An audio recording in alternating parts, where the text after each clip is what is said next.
Qala al-musannif rahimahullahu ta'ala nafa'anallahu bihi wa bi ulumihi wa bi ulumikum fid darin amin ila anqal man dhanna, barang siapa yang menduga infikaka lutfihi, terpisahnya sifat kelembutan Allah, yang makna kelembutan ini lebih luas. Di dalamnya ada kasih sayang, di dalamnya ada pengayoman, di dalamnya ada pertolongan, itu lutf.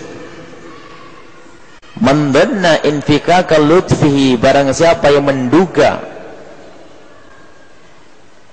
terlepasnya, terpisahnya sifat lutuf Allah,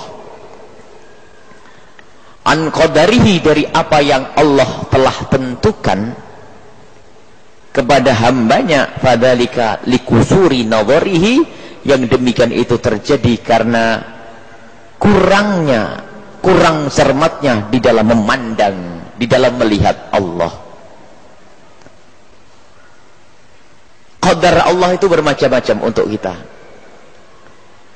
Sesaat Allah memberikan kepada Anda kesehatan, sesaat memberikan kepada Anda kekayaan, sesaat memberikan kepada Anda jabatan, sesaat memberikan kepada Anda harta yang sifatnya memberikan kepada Anda kecantikan, sesaat memberikan kepada Anda suami atau istri atau anak dan sebagainya.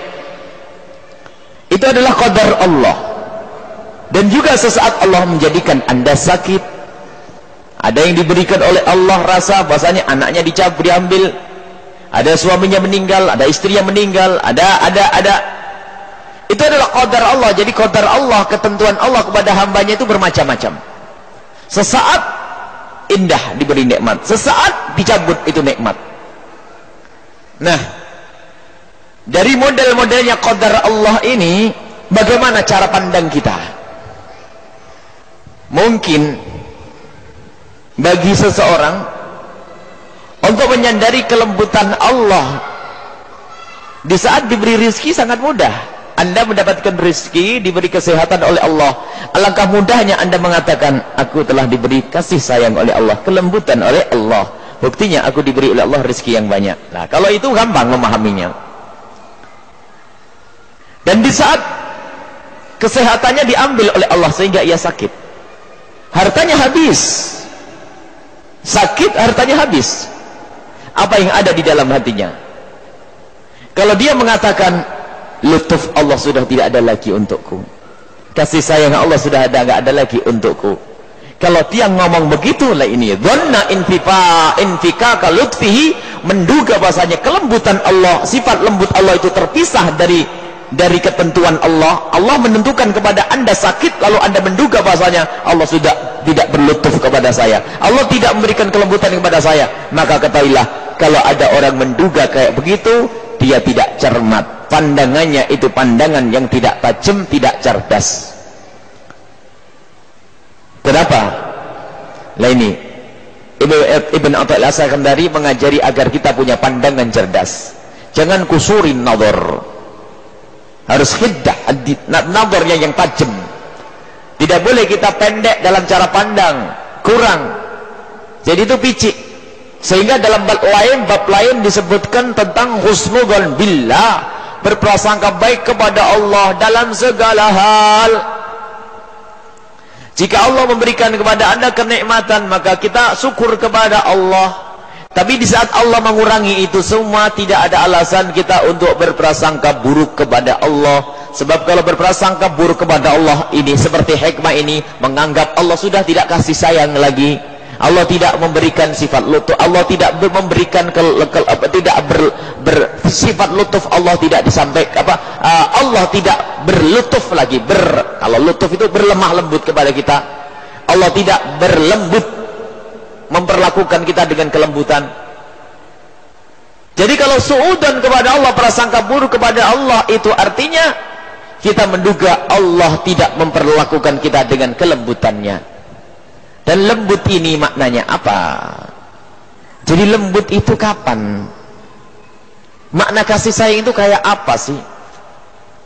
Apakah kasih sayang itu harus selalu karunia yang sifatnya zahir begitu, terlihat ini pemberian ini?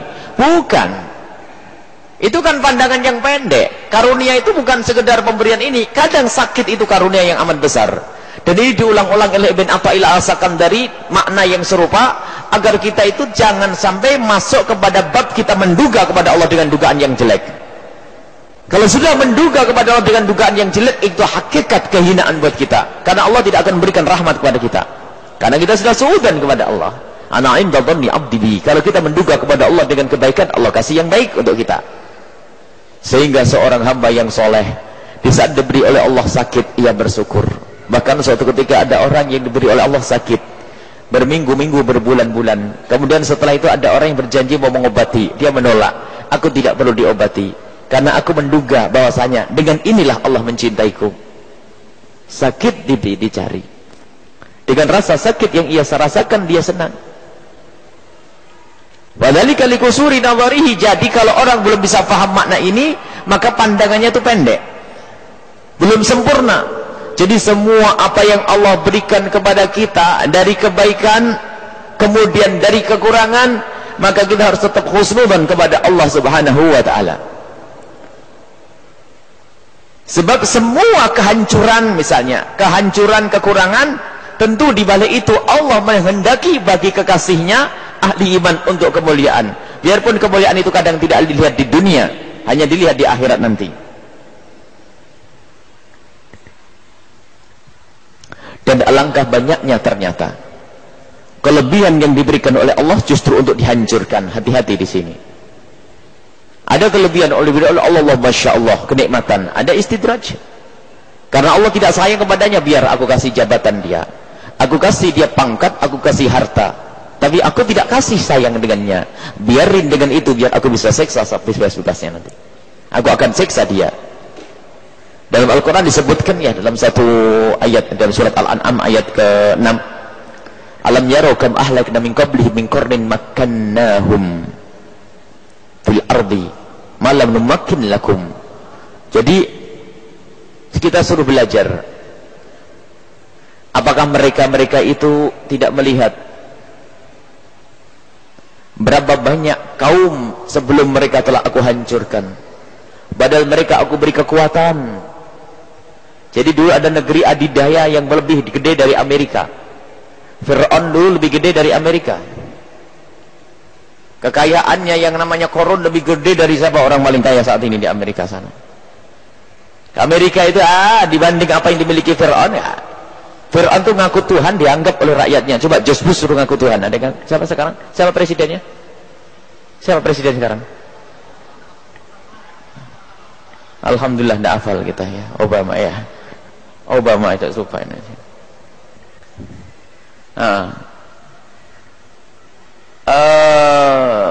Ngaku Tuhan nggak dianggap tuh, karena nggak punya kelebihan. Kalau Fir'aun dahsyat itu, apa saja bisa dilakukan itu, hebat, sampai ngaku Tuhan dianggap tuh. Tapi bagaimana Allah menghancurkannya? Kecil. Jadi ada orang-orang lebih gede dari ente, hai Amerika, lebih gede dari ente, hai orang-orang yang fasik. Ente fasik dengan kekayaanmu. Kau membanggakan kekayaanmu di Cirebon. Dulu ada orang lebih kaya dari ente, atau balik sebentar. Mau apa ente? Warsalna sama alaihim midraro, aku beri hujan mereka, subur tanamannya. Waja'alna al-anhara tajri min tahtihim, sungai-sungai mengalir, punya istana mewah, raja hebat, kekayaan. Fa ahlaknahum bidunubihim, ternyata mereka itu bukan orang taat, sehingga aku hancurkan mereka karena dosa-dosa mereka. Wa ansha'na min ba'dihim qarnan akharin, kemudian aku hadirkan generasi-generasi yang lain. Jadi ketahuilah bahwa tidak semua kelebihan, kenikmatan yang diberikan oleh Allah adalah kemuliaan. Kalau tidak kita syukuri, maka itu akan menjadi bencana, dan biarpun kelihatannya nikmat, ternyata itu bukan nikmat. Begitu sebaliknya, kehancuran itu sendiri ternyata bagi ahli iman adalah sebagai kemuliaan. Termasuk sakit. Sudah sering kami ulang-ulang, kalau ada seorang hamba muslim, cuman permasalahannya itu menanamkan keyakinan di dalam hati kita, ini yang perlu. Kalau ada seorang mukmin yang mendapatkan musibah, itu kan salah satu dari 3. Kurang jelas apa? Yang pertama, Allah karena ingin mengampuni kita. Yang kedua, karena Allah ingin mengangkat derajat kita. Yang ketiga, karena Allah ingin menyiapkan pahala yang banyak nanti. Jadi bukan sia-sia. Jadi kalau sakit untuk kita itu kelihatannya kelihatannya kita dicabut dari nikmat Allah. Tapi sebetulnya lutuf Allah, Allah sayang kepada kita, Allah kasih kepada kita, karena Allah ingin memuliakan kita di akhirat sehingga kita dikasih sakit. Jadi intinya, apapun yang Anda rasakan, jangan sekali-kali suudzon kepada Allah. Allah sudah tidak sayang kepadaku, tidak rahmat kepadaku. Aku diberi sakit terus. Sampai aku ini, Masya Allah, ada satu orang cerita, aku juga sholat, aku juga puasa, tapi aku tetap melarat. Anakku sakit, masuk rumah sakit, aku tidak bisa ngobatin. Yang satu tabrakan, yang satu macam-macam ini. Sudah. Nah, karena modelnya begitu, sudah suudzon kepada Allah, tidak bakal dibuka jalan untuknya. Jadi kalau ketimpa musibah, langsung saja lapang. Allah ingin mengangkat derajatku, Allah ingin mengampuniku, Allah ingin membuatkan pahala untukku. Nah, ini untuk sampai derajat keyakinan ini loh yang dicari oleh Imam Ibn Athaillah Sakandari. Makanya hampir diulang-ulang terus. Sampai dikatakan bahasanya Sayyidina Isa alaihissalam berkata, tidak akan disebut sebagai seorang alim kalau belum bergembira jika kedatangan yang namanya musibah. Musibah tidak dicari, nggak boleh dicari. Tapi seorang alim yang kenal Allah, arif waliullah, itu adalah di saat tertimpa musibah itu justru senang. Bukan mencari musibah, tolong dibedakan ya. Mencari musibah tidak boleh. Mencari musibah tidak boleh. Jalan merem biar ditabrak, nggak benar. Mencari musibah tidak boleh. Tapi ukurannya adalah orang mulia, orang yang arif kenal Allah adalah di saat ditimpa musibah ternyata tidak merubah dirinya kepada Allah. Justru tambah senang di saat seperti itu. Karena apa? Allah telah mengirim kepadaku sebab pengampunan dosa kepadaku. Dan sungguh namanya sakit sendiri tidak bisa diminta. Sakit tidak bisa diminta. Ada sebagian oleh Allah diberi sakit lama baru meninggal. Allah sayang sebetulnya. Dan ketahuilah sakit yang dirasakan di dunia, misalnya ada orang mulai lahir sampai mati 60 tahun sakit di ranjang, dan dia sabar, subhanallah, itu sangat sebentar 60 tahun dibanding kenikmatan yang bakal dirasakan nanti setelah itu. Berapa tahun kenikmatannya? 60 tahun yang dirasakan di atas ranjang itu sebentar, sudah berlalu begitu saja, dan dia setelah itu mati. Ternyata di alam barzah mendapatkan kenikmatan. Kalau kita berpikir panjang kayak begini, cuman permasalahannya ini kesadaran untuk sampai di sini itu susah, sehingga diulang-ulang oleh Ibn Athaillah Sakandari dengan kalimat yang berbeda agar kita sampai kepada titik bahasanya apapun yang diberikan Allah kepada ahli iman itu ada maknanya, sehingga kita tidak punya kesempatan untuk suudzon berprasangka buruk kepada Allah Subhanahu wa taala. Ini terus prasangka baik kepada Allah. Allah akan memberikan kepadaku gini, Allah. Jadi berprasangka baik kepada Allah. Nah ini, jangan sampai ada dugaan bahasanya Allah enggak memberikan kasih sayang lagi kepada kita, Allah tidak memberikan kelembutannya kepada kita. Ini adalah tidak diperkenankan. Kalau ada orang mengatakan Allah tidak memberikan kelembutannya kepada kita, maka saat itu orang itu pandangannya itu yang sempit. Dia tidak kenal Allah secara sesungguhnya. Allah enggak butuh dengan hartamu kalau kau tahu. Kalau jabatanmu ditarik, diambil oleh Allah, Allah enggak butuh jabatannya, karena Allah sudah jadi Tuhan. Allah adalah Tuhan. Kekayaanmu diambil oleh Allah, Allah enggak butuh dengan kekayaanmu, karena yang memberikan kekayaan adalah Allah. Salah satu keluargamu meninggal, Allah pun juga tidak butuh, karena Allah yang menciptakannya. Maka harus kita yakini setelah itu, Allah tidak akan mengambil dari hambanya, kecuali Allah akan ganti yang lebih hebat. Lah, kalau keyakinan ini dibangun, dia dapat. Kalau Allah mengambil dari kita apapun yang pernah diberikan oleh Allah kepada kita, Allah bakal ganti. Pasti bakal ganti, karena Allah tidak butuh. Asalkan apa? Kita relakan untuk Allah. Sakit rela, ya Allah aku sakit, yang memberi adalah Allah, semoga ini sebab pengampunan, Allah akan ganti ini. Kalau memang tidak diganti di dunia, Allah akan ganti di akhirat. Alangkah nikmatnya nanti di akhirat itu. Cuman ini adalah pangkat tinggi kayak begini itu. Ada orang sakit, alhamdulillah, diobati nggak mau, saya rela. Lah ini kan wali besar ini ya. Sudahlah kita wali kecil aja lah, penting jangan ngeluh ngadu gitu ya. Wali besar itu masya Allah, terima kasih. Kalau tidak sakit seminggu nangis, Kita sakit sebentar, nangisnya seminggu. Ini kan bermasalah memang itu. Ingat-ingat terus. Nah, memang inilah pembelajaran ini penting. Jadi berprasangka baik kepada Allah itu harus terus. Apapun yang diperlakukan oleh Allah kepada Anda, ketahuilah itu adalah untuk kepentingan Anda. Bahkan ada sebagian orang itu tidak bisa diingatkan kecuali dengan sesuatu yang keras. Karena terlalu terpesona dengan selain Allah. Contoh saja, orang setengah ngelamun sama orang yang lagi asik sama sinetron, itu beda. Di saat ada kalajengking datang, kalau orang setengah ngelamun, awas, sudah sadar. Kalau ngelamun, awas, belum sadar. Lagi serius sama sinetron, itu gak sadar. Rupanya beda. Ini tingkatannya macam-macam. Jadi kalau ngingetkan itu, kalau yang sudah tenggelam di dalam alam lain itu harus agak baru sadar ya. Kalau apa sih? Apa sih? Nggak nyadar. Sama. Karena terlalu terpedaya dengan urusan dunia ini.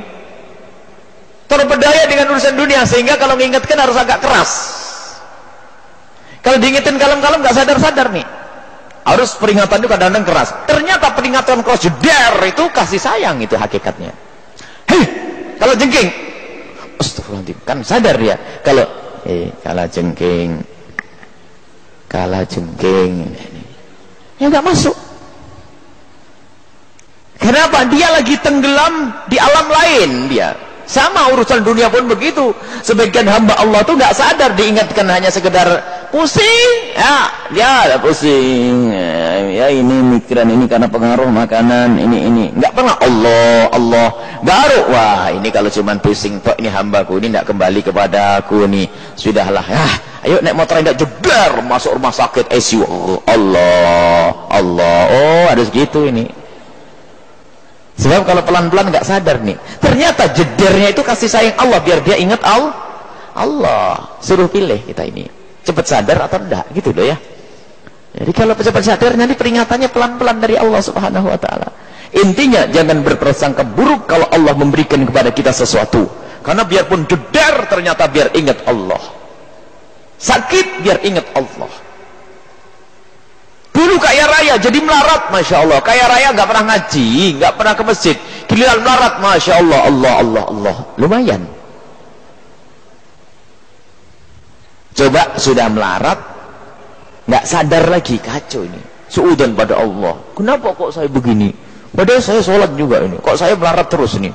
Orang kafir saja nggak sholat, rezekinya banyak. Wah ini kurang ajar sama Allah. Ini nyungsep di dunia dan di akhirat tuh ya.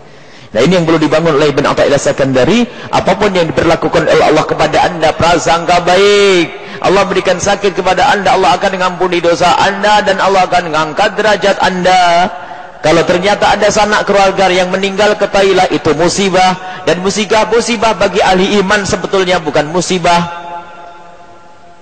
Baik, itu saja insyaAllah. Jadi dengan Allah kita harus selalu berprasangka baik, jangan sampai kita berprasangka buruk sama sekali kepada Allah Subhanahu wa ta'ala. Apapun yang Allah perlakukan kepada kita, kita harus bersangka baik.